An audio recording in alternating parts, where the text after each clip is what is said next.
Imagine being handed a golden ticket, not to a dream, but to your own public execution.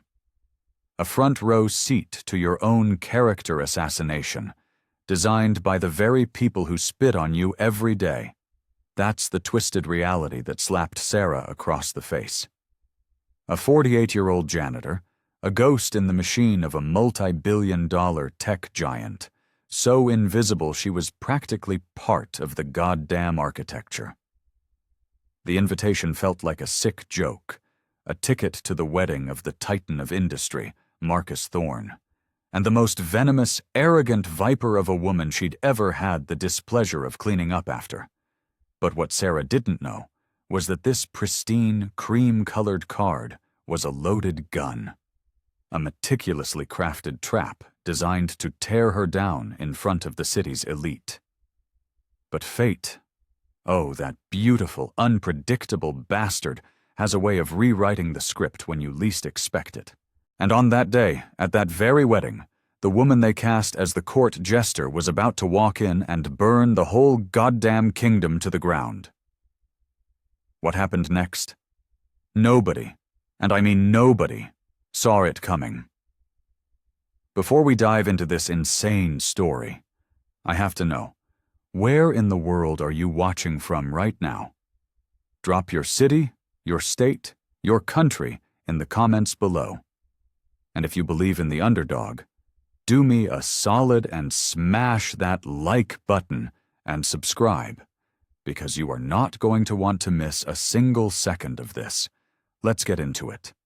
The sound of $1,000 heels was a constant drumbeat against the polished Italian marble, so flawless it mirrored the galaxy of crystal chandeliers dangling from the vaulted ceiling.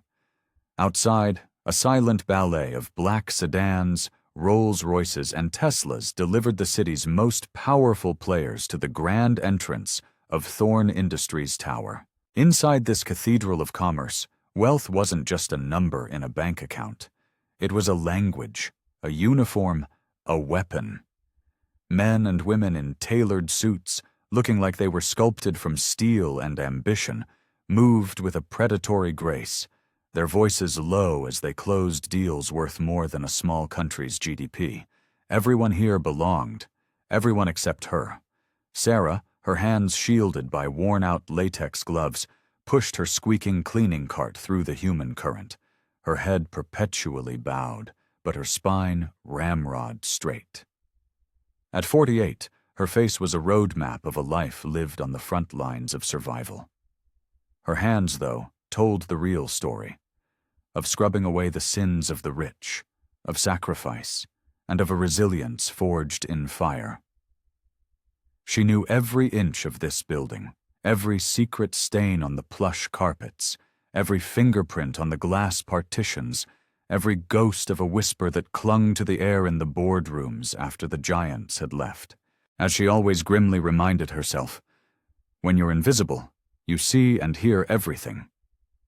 But there was one person in this gleaming tower who made it her personal mission to ensure Sarah never forgot her place.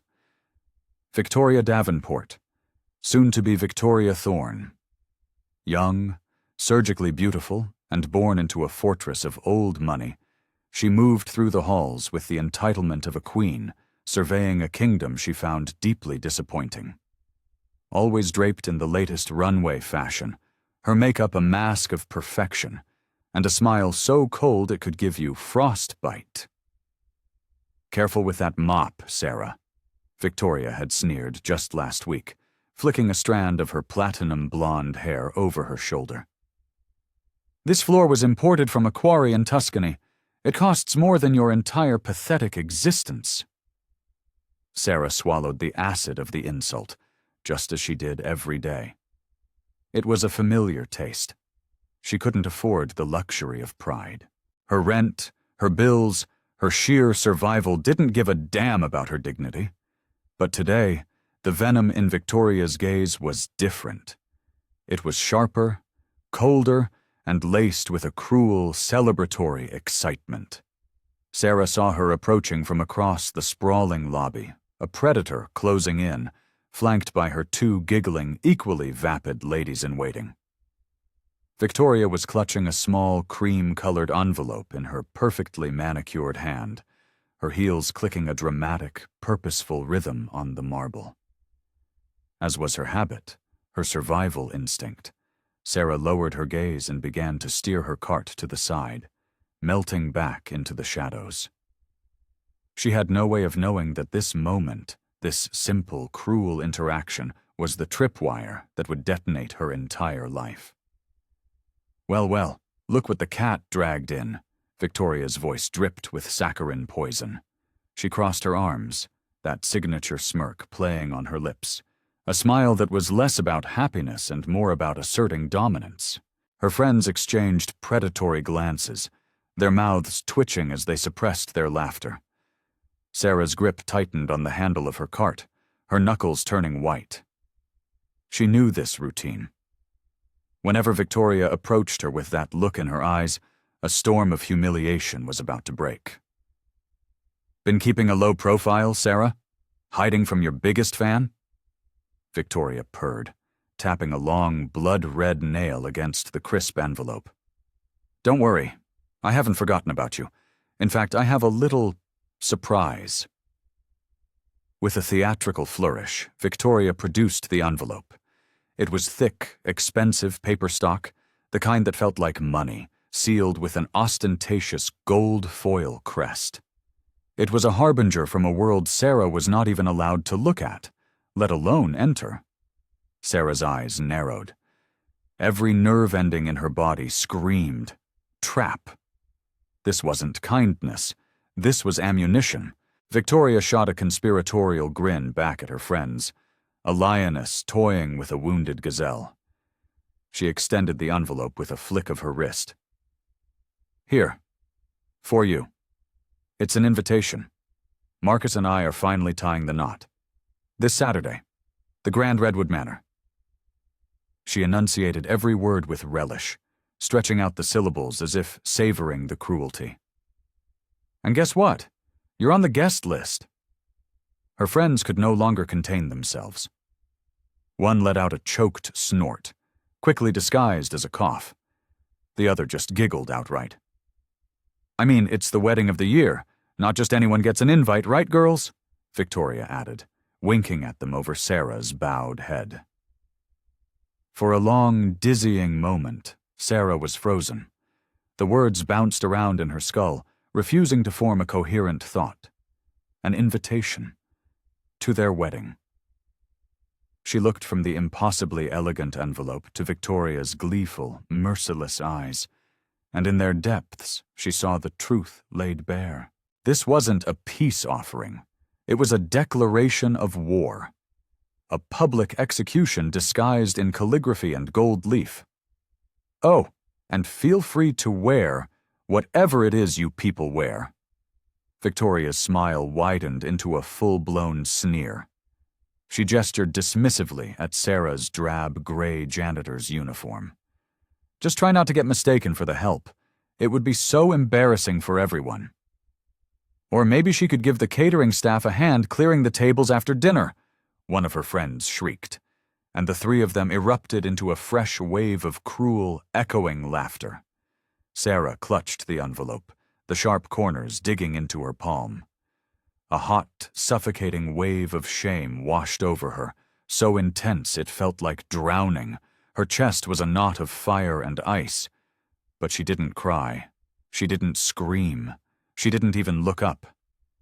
In a voice that was barely a whisper, yet carried the weight of 1,000 silent battles, she said one word. "Thank you." Victoria blinked, momentarily thrown. The simple, quiet dignity of the response was not the reaction she had engineered. "Oh," she stammered, recovering quickly. "How sweet. You're welcome." She and her friends strutted away, their laughter trailing behind them like the stench of cheap perfume. Sarah stood motionless, clutching the envelope to her chest. And for the first time in a very long time, she felt a tectonic shift deep within her soul. It wasn't just sadness. It wasn't just rage. It was the slow, dangerous awakening of a sleeping giant. Back in the quiet solitude of the janitor's closet, Sarah stared at the invitation as if it were a venomous snake poised to strike. The paper was impossibly thick, the gold lettering shimmering under the single, flickering fluorescent bulb. You are cordially invited to celebrate the union of Victoria Davenport and Marcus Thorne. Saturday at 5 o'clock. The Grand Redwood Manor. Black tie attire, black tie. The sheer, unadulterated audacity of it. As if she, a woman who bought her work shoes from a discount store, owned a ball gown. As if she had anything in her cramped closet that even approached the world they inhabited. She knew exactly what this was. A meticulously planned social ambush. They didn't want her there as a guest. They wanted her there as the punchline. The Grand Redwood Manor wasn't just a venue. It was a symbol. A sprawling, historic estate nestled in the hills, where the 1% went to celebrate their immunity from the real world. A place where a woman like Sarah wouldn't even be allowed to deliver a package, let alone walk through the front doors. High above, on a private terrace on the 50th floor, Victoria sipped champagne, watching the tiny figure of Sarah crossing the lobby far below. "Do you honestly think she'll show up?" one of her friends asked, a thrill of anticipation in her voice. Victoria let out a low, throaty laugh. "God, I hope so. It'll be the highlight of the entire reception. I can't wait to see the look on my aunt's face when Marcus Thorne's cleaning lady waltzes in thinking she's one of us." She took another sip, a cruel smirk on her lips. Honestly, what would she even wear? Her uniform? Down below, the debate raged within Sarah. Shame and fury were locked in a death match. A voice screamed at her to tear the invitation into 1,000 pieces, to throw it in the incinerator and pretend this whole, humiliating episode never happened. But as she caught her reflection in the polished glass of the lobby doors, something else took hold. She saw the exhaustion etched around her eyes, the drabness of her uniform, the hands that were chapped and sore from years of thankless labor. They think I'm nothing, she thought, the realization hitting her with the force of a physical blow. They see this uniform, and they think it's all I am. They think I don't matter. Her grip on the envelope tightened, her jaw setting like concrete. And in a voice barely audible, a promise whispered to her own reflection. She said, "Maybe it's time I remind them who the hell I am." The 3 flights of stairs to her tiny apartment felt like climbing a mountain.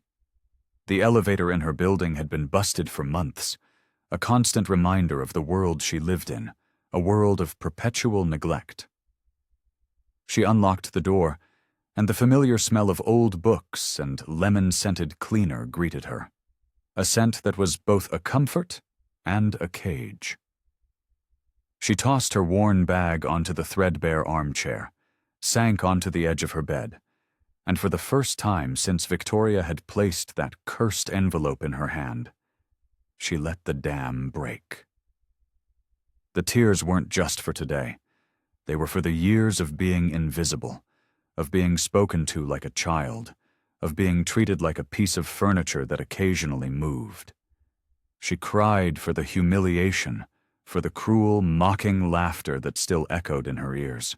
She ran a trembling finger over the embossed gold lettering, half wishing she could melt it with her touch. Her mind was a war zone. If I go, I'm walking right into their trap. I'll be the circus freak they all came to see. But if I don't go, if I stay here and hide, I'm letting them win. I'm admitting that they're right. That I don't belong. Her gaze drifted to a dusty, crooked picture frame on her nightstand. It held a faded photograph of her mother, a woman with a luminous smile and eyes that held the wisdom of the ages. Her mother, who had always taught her that dignity wasn't something you wore like a coat. It was something you were. Dignity, her mother used to say, is the armor you forge for yourself. No one can give it to you, and no one can take it away unless you let them. And then, like a floodgate opening, a memory rushed in. A memory from a life she had buried so deep she had almost convinced herself it was a dream. Because Sarah hadn't always been a janitor. From the top shelf of her closet, tucked away behind old blankets, she pulled down a heavy cedar box. Her hands, calloused from work, trembled as she unlatched the lid. The scent of old paper and perfume rose up to meet her. Inside, nestled in velvet, was a life she had forgotten. Faded photographs, but not of this life. They showed a different Sarah. A woman with fire in her eyes, radiant and confident, dressed in elegant business attire. Pictures of her speaking at podiums, cutting ribbons at community centers, standing shoulder to shoulder with mayors and philanthropists. Tucked beneath the photos was a framed certificate, its edges soft with age. The name on it was bold and clear: Sarah Donovan, founder and executive director, the Donovan Initiative. Her fingers traced the elegant script of her own signature. For a breathtaking moment, the air left her lungs. That was her. Her father had been a self-made real estate developer, a pillar of the community who built his empire, not by tearing things down, but by building people up. He created affordable housing, funded scholarships, and fought for his neighborhood with a fierce love. Her mother had been a beloved professor, a woman who wielded knowledge and compassion like twin swords. Sarah had been raised on a diet of purpose, pride, and public service. She had graduated top of her class, built the Donovan Initiative from the ground up, an organization that had helped thousands of at-risk youths find their footing, get an education, and build a future. Her name had meant something. It had meant hope, until the betrayal. A trusted partner, a man she had considered family, had embezzled everything. He had used her name, her reputation, to cover his tracks. The scandal was a media firestorm. There were legal battles that drained every last penny, a brutal bankruptcy, and the crushing shame of public disgrace. The stress of it all had broken her parents. They passed away within 6 months of each other, leaving her utterly alone in the wreckage of her life. She lost it all: her home, her career, her good name. All that was left was the brutal day-to-day business of survival. And sometimes surviving meant disappearing. It meant becoming a ghost.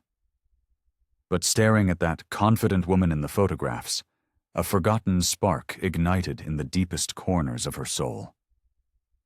They see a janitor, she thought, her eyes hardening. They see a tired, middle-aged woman in a cheap uniform. A slow, dangerous smile touched her lips. They have no idea who they just picked a fight with. At the very bottom of the box lay one last item: a single, folded letter. She knew the handwriting instantly. It was from Chloe, her best friend from her former life. A brilliant, fearless fashion designer who had moved to Paris years ago, but had made her promise one thing before she left. It doesn't matter what time it is or what you need. If you ever decide it's time to fight back, you call me. I'll be on the next flight. Sarah stared at her cheap, cracked smartphone. Her thumb hovered over Chloe's contact, her heart hammering against her ribs like a trapped bird. With a deep, steadying breath, she pressed the call button. The line rang, an ocean away. Once, twice. Then a voice, husky with sleep but sharp as ever, crackled to life. "Hello? Chloe?" Sarah's voice was thick with unshed tears. There was a sharp intake of breath on the other end. "Sarah? Oh my God. Is it really you?" Sarah closed her eyes, a single tear tracing a path through the dust on her cheek. "It's me, Chloe. I need you. I think it's time to remind this city who I am." The next morning, a sleek black Mercedes pulled up to the curb outside Sarah's run-down apartment building, looking as out of place as a spaceship. The back door swung open, and Chloe emerged. She was a vision of Parisian chic and New York power. A tailored black suit, razor-sharp stilettos, and oversized sunglasses that hid none of the fierce intelligence in her eyes. She spotted Sarah standing by the entrance, and for a moment, her composed facade cracked. "Oh, honey," she whispered, her voice thick with emotion as she wrapped Sarah in a hug that felt like coming home. It wasn't a hug of pity, it was a hug of reinforcement, of solidarity. Sarah clung to her, the years of isolation melting away in that one embrace. "I didn't know who else to call," she choked out. "I'm tired of hiding." Chloe pulled back, her hands framing Sarah's face. Her voice was soft, but the words were forged from steel. "You didn't call for help, Sarah. You called for backup. Now let's go upstairs and plan our goddamn war." Inside the tiny apartment, they spread the contents of the cedar box across the small kitchen table. It was a war room. The photographs, the articles, the old foundation brochures, they were their ammunition. Chloe opened her laptop, her fingers flying across the keyboard. "Okay, Donovan, talk to me," she said, her eyes blazing. "When you walk into that wedding, what do you want them to see?" Sarah looked at the picture of the radiant, confident woman who shared her name. She met Chloe's gaze in the reflection of the laptop screen. "I want them to see the woman they thought they destroyed." A slow, predatory smile spread across Chloe's face. "Oh, that I can do." She started sketching furiously on a digital tablet, her stylus moving with a surgeon's precision. "I'm thinking power. Not frills, not glitter, pure, unapologetic power. Structured, architectural, regal. We're not dressing you for a wedding. We're dressing you for a coronation." "Chloe, I can't afford—" Sarah began, but Chloe cut her off with a sharp wave of her hand. "Don't you dare finish that sentence. You don't pay me for this. This is an investment in the restoration of a masterpiece. This is for every woman who has ever been underestimated." For the next several hours, the tiny apartment was transformed into a high-fashion command center.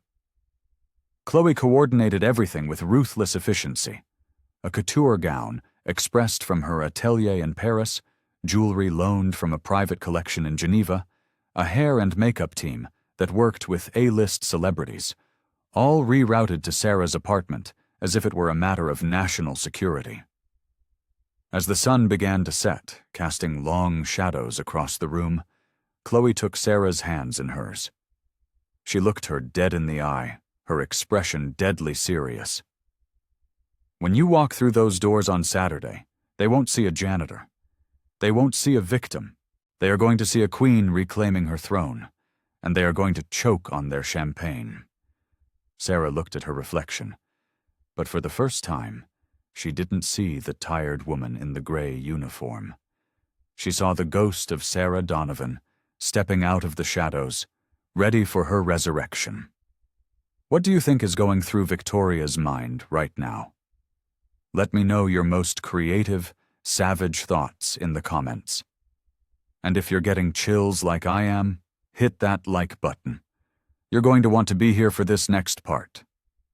The day of the wedding dawned with an almost insulting perfection. The sky over the California hills was a flawless, cinematic blue. The grand redwood manor stood like a monument to obscene wealth, its sprawling lawns manicured to within an inch of their life. Bentleys, Aston Martins, and a fleet of black Escalades disgorged guests dripping in diamonds and couture. Women in gowns that cost more than a teacher's annual salary glided across the flagstone terrace, while men in bespoke tuxedos clinked glasses of champagne that cost $1,000 a bottle. At the center of it all, a goddess in white, stood Victoria. Her smile was blinding, her posture perfect, as she soaked in the adoration and the flashbulbs like a flower soaking in the sun. "This day is going to be absolutely perfect," she murmured to Marcus, who stood beside her, looking bored and distracted as he scrolled through emails on his phone. Did you ever find out if your little charity project is coming? One of Victoria's bridesmaids whispered conspiratorially. Victoria let out a tinkling, condescending laugh. Please, as if. That woman knows her place. She wouldn't dare show her face here. But just as the words left her mouth, a single, unfamiliar car broke the procession of ultra-luxury vehicles. A sleek, black Audi, utterly devoid of ostentation, pulled silently to a stop at the end of the long, red-carpeted walkway. The valet, momentarily confused, hesitated. Then the back door opened. First, a shoe, a single black stiletto, impossibly high, elegant in its brutal simplicity. Then, a leg, followed by the whisper of silk as a figure emerged from the car. The dress was a masterpiece of understated warfare, a floor-length column of the deepest, richest black silk that seemed to drink the very light around it. It had no sequins, no lace, no frills.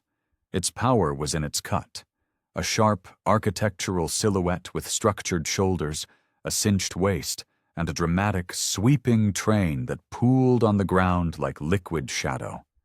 Her hair was swept up into an elegant, regal chignon. Her only jewelry was a pair of simple, diamond stud earrings and a single, breathtaking necklace, a thick, silver chain holding a raw, uncut black diamond. And her face, it was a mask of calm, cold, beautiful fury. There was no fear in her eyes, no shame, only a quiet, terrifying confidence that said, I am here, and I am not the one who should be afraid. It was Sarah. A hush fell over the terrace. Conversations faltered and died. Champagne glasses froze halfway to lips. The string quartet, playing Vivaldi, trailed off one by one until only a single confused violin remained. The photographers, sensing the shift in energy, lowered their cameras from the bride and groom and slowly turned their lenses toward the woman who had just arrived. Victoria felt the change in the atmosphere before she saw it. The air grew heavy, charged. She turned, her perfect smile faltering as her eyes fell upon Sarah. For one long, silent, heart-stopping moment, the world stopped turning. Victoria's champagne flute tilted in her hand, spilling the bubbling liquid onto the pristine white runner. Her mouth fell open, but no sound came out. The carefully constructed mask of the perfect bride shattered, revealing the panicked, ugly snarl beneath. The joke, her brilliant, hilarious joke, was suddenly, horribly, not funny at all. Sarah began to walk.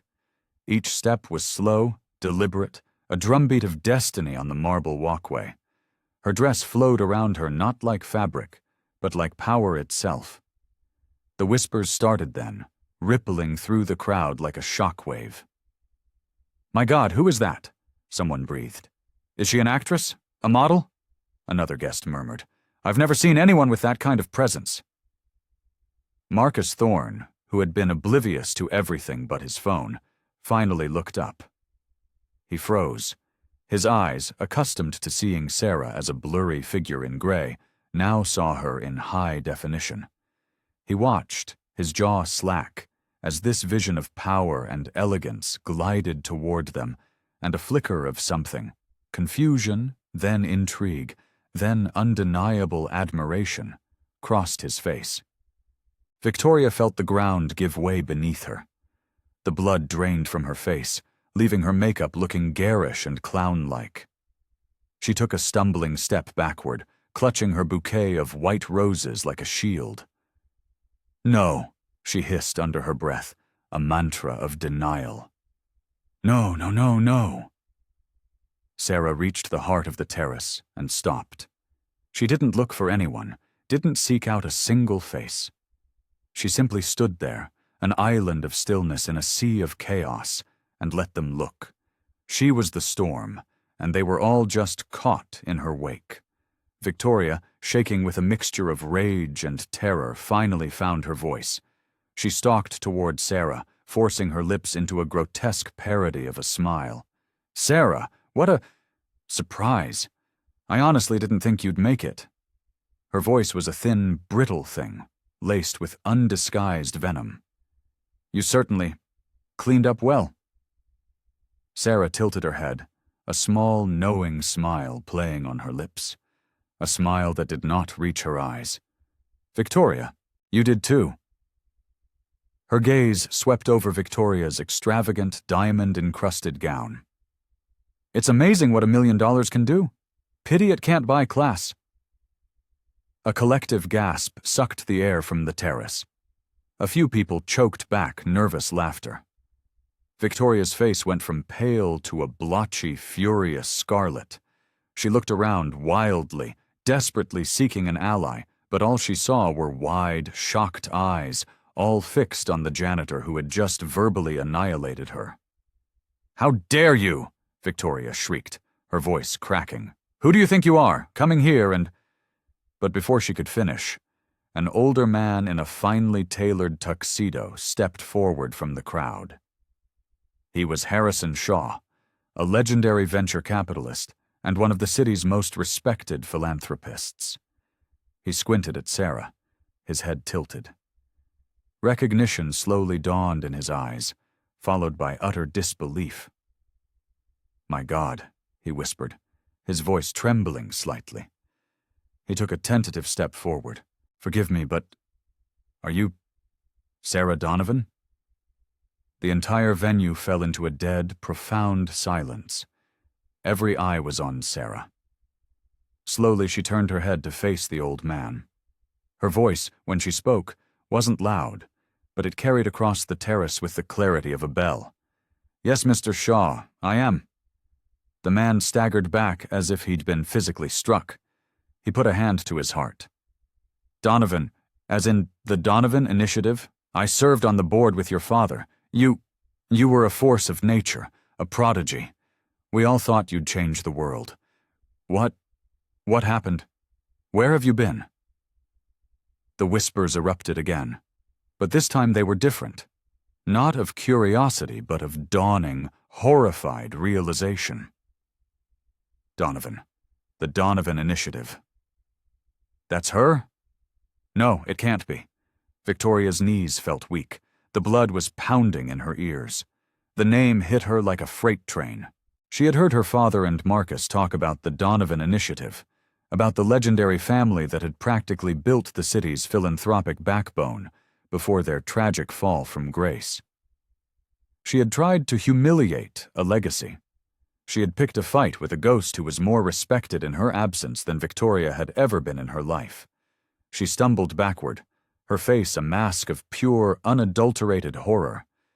"No, it's not possible," she muttered, her eyes wide and vacant. The crowd was no longer looking at her. The bride, the center of the universe, had become an irrelevant, embarrassing footnote. Harrison Shaw stepped forward again, his eyes shining with unshed tears as he took Sarah's hand. "Your father was a giant in this city, a man of integrity. And your mother? She was grace personified. We never knew what became of you after everything." Sarah squeezed his hand, her composure unwavering. "Life has a way of taking you on unexpected journeys, Harrison, but it never takes away who you are." Marcus, standing frozen beside Victoria, finally understood. He turned to his fiancée, his expression a thundercloud of fury and disgust. "Victoria, what the hell did you do?" His voice was a low, dangerous growl. Victoria's mouth opened and closed like a fish. It was a joke, Marcus. Just a stupid joke," she stammered, her eyes darting around for an escape. "A joke?" Marcus's voice was ice. "You used our wedding to try and humiliate a woman whose family has done more for this city than everyone in your vapid social circle combined?" Sarah held up a hand. Her voice cut through the tension, calm and commanding. "Please, there's no need for that. I didn't come here for revenge. I didn't come here to ruin anyone's wedding." Her gaze found Victoria's and held it, sharp and unforgiving as a shard of glass. I came here to deliver a message. To you, and to everyone here. Dignity is not determined by the size of your bank account or the label on your dress. It's about how you treat people when you think no one is watching. Silence. Then, from the back of the crowd, a single person began to clap, then another, and another. Within seconds, the entire terrace erupted in a thunderous, sustained ovation. They weren't clapping for a show. They were clapping for a truth they had all, in their own ways, forgotten. It was too much for Victoria. With a choked, animalistic sob, she threw her $1,000 bouquet to the ground, turned, and fled.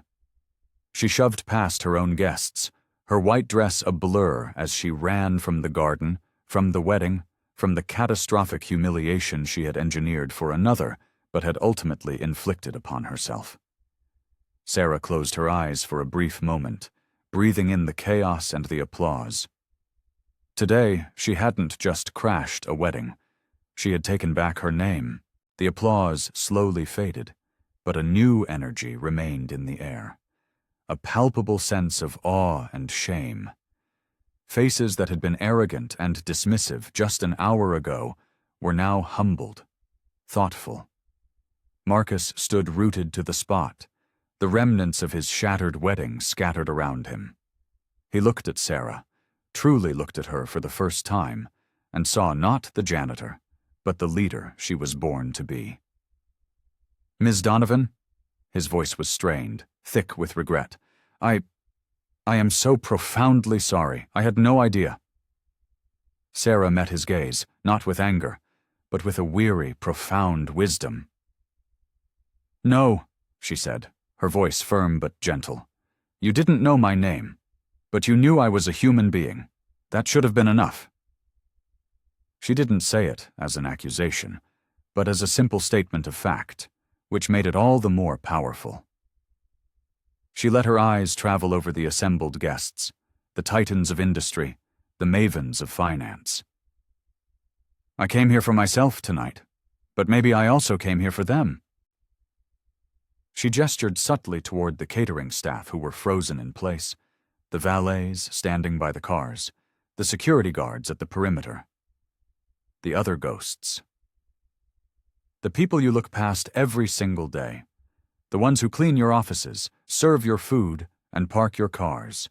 Their stories are just as important as yours. Their dignity is not a commodity. The weight of her words settled over the crowd, heavy and uncomfortable. Guests shifted on their feet, their gazes dropping to the floor. For the first time, many of them saw the army of invisible people who made their luxurious lives possible. Then, something incredible happened. A well-known tech CEO stepped forward. "Ms. Donovan," he said, his voice clear and resolute, "if you ever decide to relaunch the Donovan Initiative, my company will provide the first $1 million in seed funding. And mine will provide the legal services pro bono." A woman, a top lawyer in the city, added immediately. One by one, others stepped forward, pledging support, offering resources, wanting to be a part of the resurrection they had just witnessed. A slow, genuine smile finally broke through Sarah's composure, and it was like the sun coming out from behind the clouds. Tears welled in her eyes. But these were not tears of shame or anger. They were tears of hope. "Maybe," she whispered, her gaze drifting toward the darkening sky, a silent thank you to the parents who had taught her to be unbreakable. "Maybe it is time." As she turned to leave, the crowd didn't just watch her go.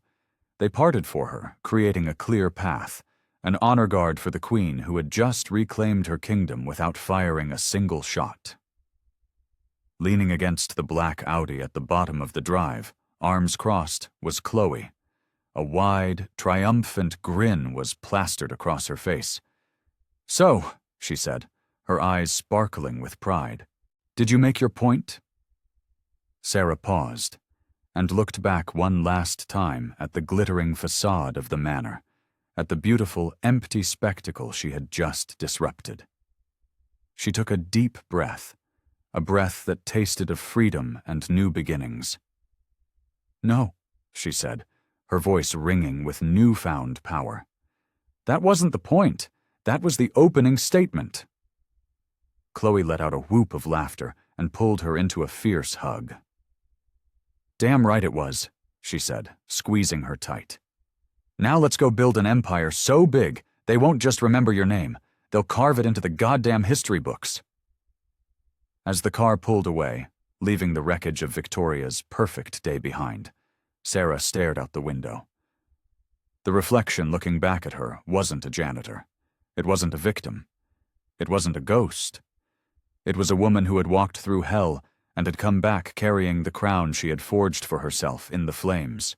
If this story moved you, if you believe in the power of resilience and the importance of seeing the humanity in everyone, then please hit that subscribe button and turn on notifications. We share stories that matter, stories that remind us of the strength we all carry within. Share this video with someone who needs to be reminded that their crown might be invisible, but it's never, ever gone. Thank you for watching.